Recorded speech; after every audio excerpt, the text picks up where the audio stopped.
for people to take ownership of their society. Exactly. Because wherever community you live, you need to contribute towards the development and the socio-economic uplifting of that society. Exactly. That's where comes the community servicing of the Gambia Scout Association. Exactly. How do you... Now, many a time when we have our camps, like we have our camps, within these camps, there's a program of activities that is drawn. And one day, among the days that we are going to camp, there's service to the community. Everybody participating in that particular camp will go and render a service to the community. For 2 hours, minimum is 1 hour. But you must have to go and render a service to the community. This is a must. A good turn daily, which is our motto. Every day, every scout must have to do something good to others. Every day. They said, you can make as much friends, but always keep the old ones. Make a friend every day, but always keep the old ones. Now, when you come to skills, like we sit here, if I tell you that we have people that can do more than 6 skills, you wouldn't believe it. I'm a teacher myself. I can do driving. I'm driving. I have license A and B or C. Now, I can do painting. I can do designing. I can do molding blocks. I can do a lot of things. And all this I learned in scouting. All these things are skills. Mr. Mendy. We are the happiest stars. We are the happiest stars. Oh, Gambia, AJJ, our chief star. We are the happiest stars of the whole world.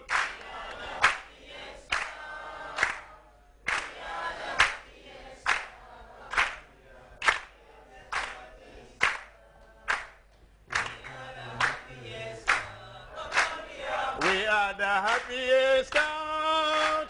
We are the happiest scout of the whole world. AJJ, our chief scout. We are the happiest scout of the whole world. We are the happiest scout. We are the happiest scout.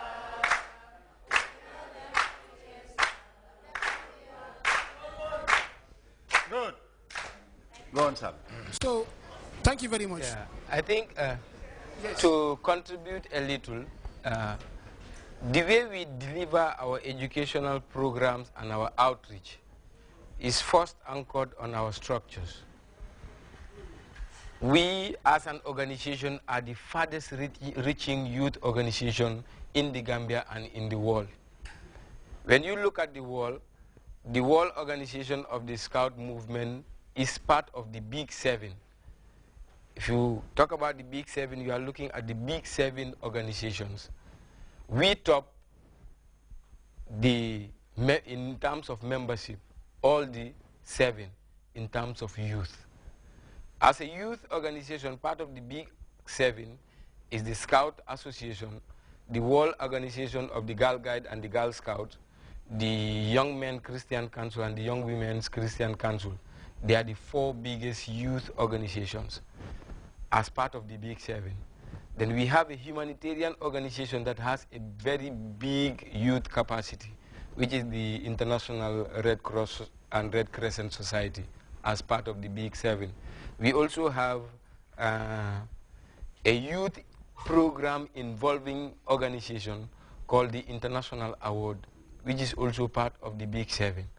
And we also have the biggest youth foundation, which is the International Youth Foundation, which together form the Big 7 organizations in the world. And they are respected by the UN charters, and we occupy a consultancy and an advisory role even within the structures of the UN. In the Gambia, our outreach goes to the lowest grassroots levels. Scouting starts from the beaver level, from the young people that are of the nursery school age. Because if you want to straighten them, you need to catch them young.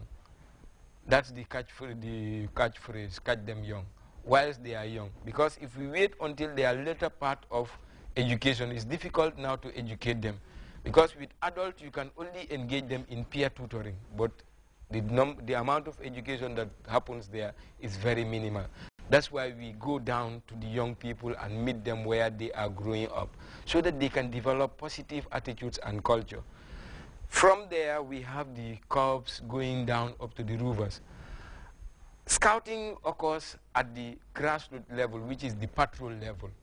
The scout unit is made up of 32 members.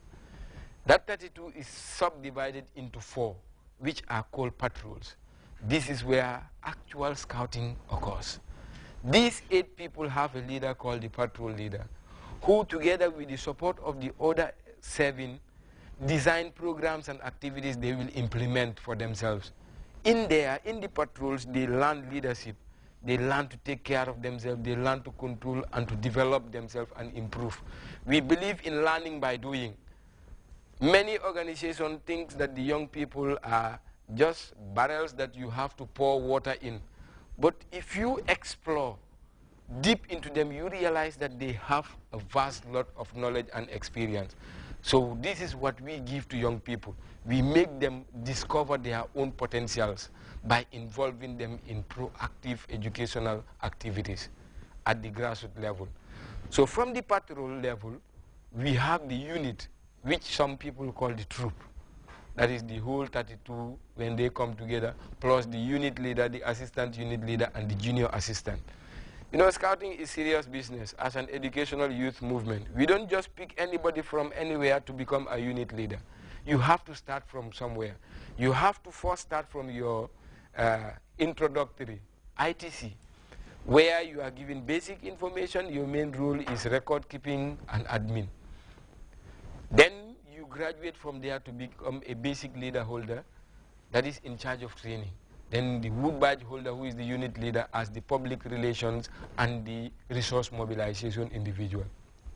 From the unit, we have the groups, because 4 units that operate within the same area, since they live within the same environment, will have common problems affecting them. So we put them into a groups that can come together and think community-wise to their area, because we want to ensure that our development reaches to every doorstep. What can consider every doorstep is those people that live within that community where the doorstep is. That is why those groups are important there. From the groups, we have district councils.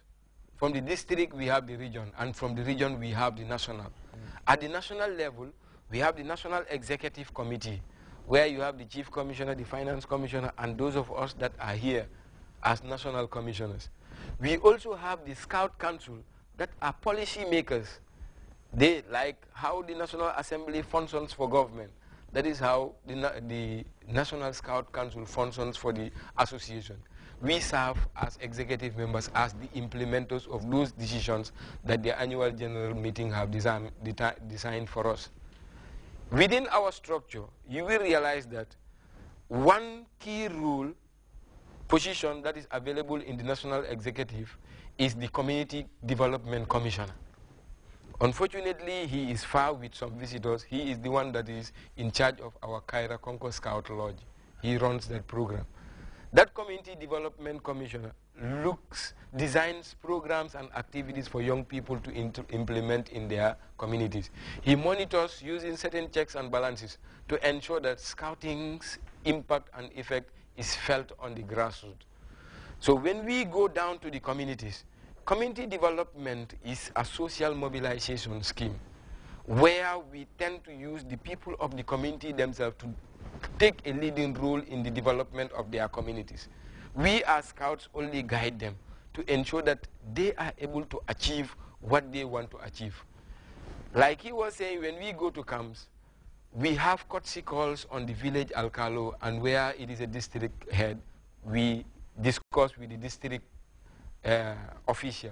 We ask what their basic needs in terms of human capital, human capacity is. They will tell us. We will get back into our camp and discuss that this community, their main problem is this. What can we do? Within the camp setup, we discuss and agree based on our capacity on the ground and the realities available to us. That is what we use to help those communities. We don't just jump up and work for a community because we see an area that is of interest to us. If it is not the priority of the community, you have done work that is good, fine, but it does not have an impact within the community itself. Thank you very much.